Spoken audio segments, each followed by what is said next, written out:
20대 여성이 서울 모텔에서 약물을 탄 음료로 3명의 남성들을 잇따라 다치거나 숨지게 한 혐의로 구속 수사 중이다. 원한 범죄인가요? 알던 사이인가요? 어떤 내용인가요? 일단 이 피의자가 지난해 12월 14일에 경기도 남양주시 카페에서 한 달간 교제 중이던 20대 남성에게 약물을 탄 음료를 건네 마시게 합니다. 남자친구에게요? 그렇습니다. 예. 이에 따라 이 피해 남성 A씨가 쓰러졌는데 이틀 뒤 의식을 회복했고 피의자에게 자초지종을 캐물었으나 적절한 답변을 하지 않자 경찰에 진정을 제기해둔 상태였습니다. 네. 즉 상해치사로 조사를 받고 있는 상황이었는데 조사 중이었어요. 그렇습니다. 예. 이 피의자가 지난달 28일에 피해 남성 B와 경기도 강북구 수유동의 한 모텔에 들어가서는 역시 동일한 방식으로 약물이 탄 음료를 건네 마시게 했는데 이 피해 남성 B씨가 사망한 채로 발견됩니다. 네. 그리고 이 피의자가 지난 9일에는 동일한 방식으로 강북구 수유동의 또 다른 모텔에서 피해 남성 C와 들어가서는 역시 약물을 탄 음료를 건네 마시게 하였는데 역시 이 피해 남성 C도 사망한 채로 발견되었습니다. 네. 즉 상해치사 사건 외에도 사망 사건이 연달아 발생하게 된 것인데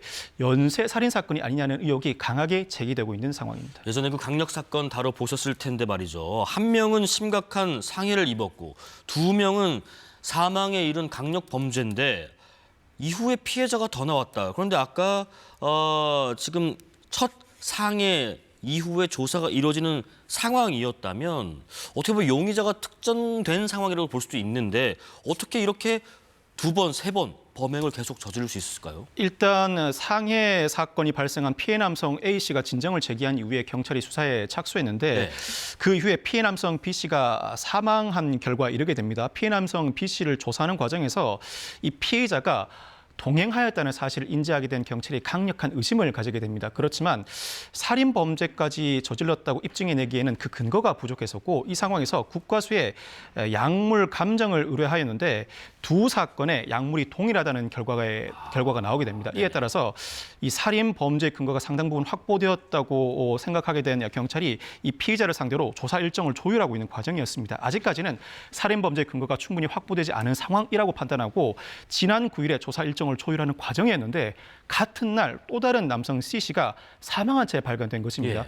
더 이상 이대로 내버려 둘 수 없다고 판단한 경찰이 결국 피의자를 긴급 체포하였고 이 긴급 체포에서 법원에 구속영장을 신청해 구속영장이 발부된 것입니다. 그렇지만 이때까지도 살인 사건의 근거가 불충분한 상황이다 보니 영장이 발부될 만한 상해치사와 마약류 관리법 위반으로만 구속영장을 신청했고 이 혐의로 일단 구속영장이 발부된 것입니다. 지금 언론 보도 보면은 피의자로 추정되는 이 여성 계정, SNS 계정을 보면은 체포되기 전까지도 적극적인 SNS 활동을 했다. 이게 무슨 말일까? 나를 잡아봐라 뭐 이런 말인가요? 피의자가 사용한 것으로 추정되는 인스타그램 계정에 따르면 경찰에 긴급 체포되기 직전까지도 상당히 많은 게시물을 올렸던 것으로 확인되고 있습니다. 예. 대부분 누워서 촬영한 자신의 셀카 사진이었고 해시태그로 팔로 환영, 선팔, 마팔, DM 등의 게시글이 올라가 있습니다. 결국 이 해시태그를 통해서 게시물을 보고 자신을 팔로우하면 자신이 DM을 보내서 소통하겠다는 취지인데 네. 상해 사건부터 시작해서 모든 사건의 피해자가 20대 남성입니다. 이와 같은 동일한 방식으로 여타 남성과도 소통을 지속하고 그 과정에서 범행을 저지를 수 있다는 충분한 추정이 가능한 상황이라 섬뜩함이 느껴지는 대목이라고 할 수 있습니다. 그런가 하면 지금 말씀하신 것처럼 셀카를 올렸다는 거, 이거는 어떤 심리로 봐야 되는 건가요?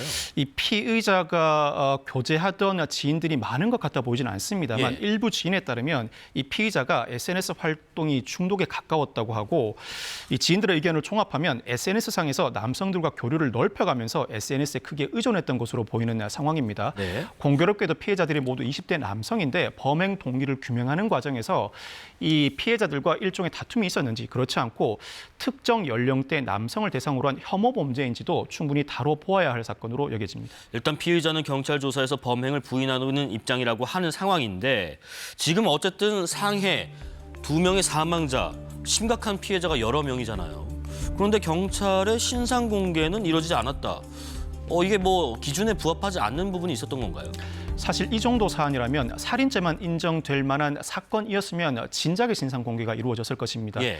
중대범죄 신상공개법에 따르면 범행 수단이 잔인하고 죄를 범했다고 믿을 만한 충분한 근거가 존재하며 국민의 알 권리 보장을 위해서만 신상 정보 공개가 이루어질 수 있는데 경찰의 근본적인 고민은 살인죄를 인정할 충분한 근거가 확보되지 않았다는 점에 있는 것 같습니다. 예. 일단 상해치사죄로 구속영장이 발부되었고 피의자가 범행을 부인하고 있는 이상 법원 단계에서 살인죄가 아닌 상해치사죄만 인정될 가능성이 아직도 존재하는 상황입니다.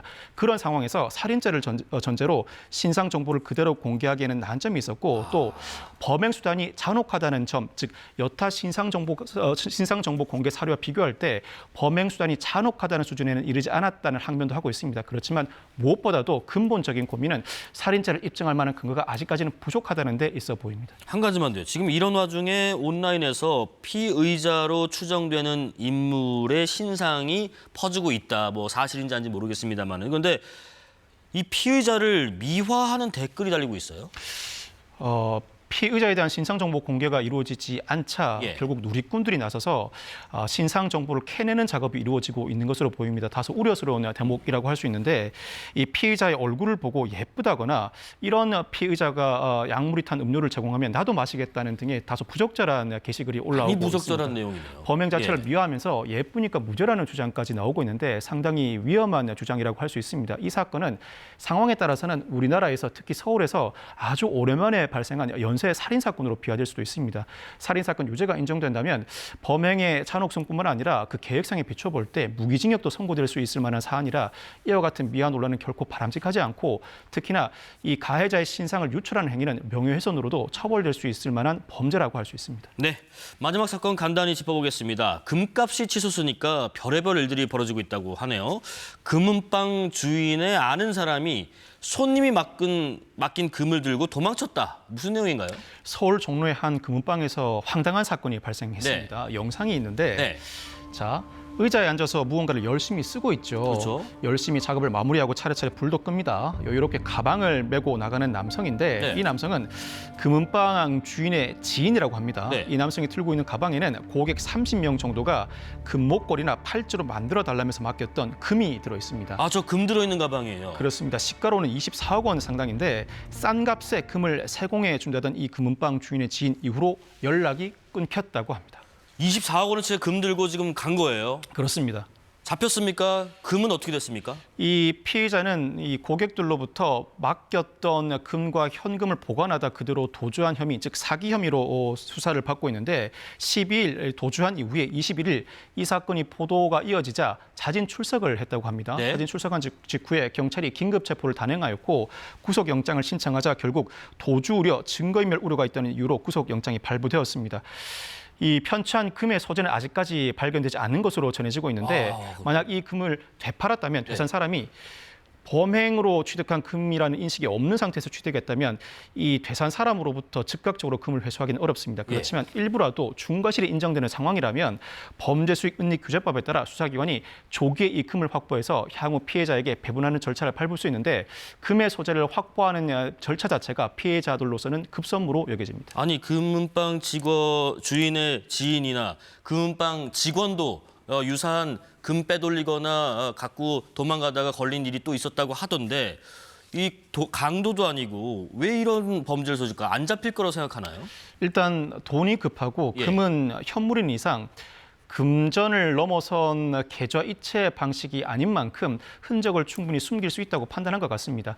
자신의 신상만 온전히 숨길 수 있는 모처가 있으면 충분히 이 사건 범행은 적발되지 않으리라는 확신이 있는 것 같은데 아하. 금을 탈취하는 범죄는 고가품인 만큼 경찰이 그리 호락호락하게 이 사건을 넘기지 않습니다. 검거는 시간 문제라고 할 수 있고 일단 이와 같은 일이 반복되는 이상 이 금은방 주인들이 고객과 거래를 하지 않을 수는 없습니다. 경찰이 순찰을 강화한다는 방침을 내세우고 있는데 CCTV와 방탄유리 설치 등 자체 경비를 강화하고 있는 실정이라고 할 수 있습니다. 이주의 사건 강력팀 형사 출신 박성배 변호사와 함께했습니다. 고맙습니다. 감사합니다.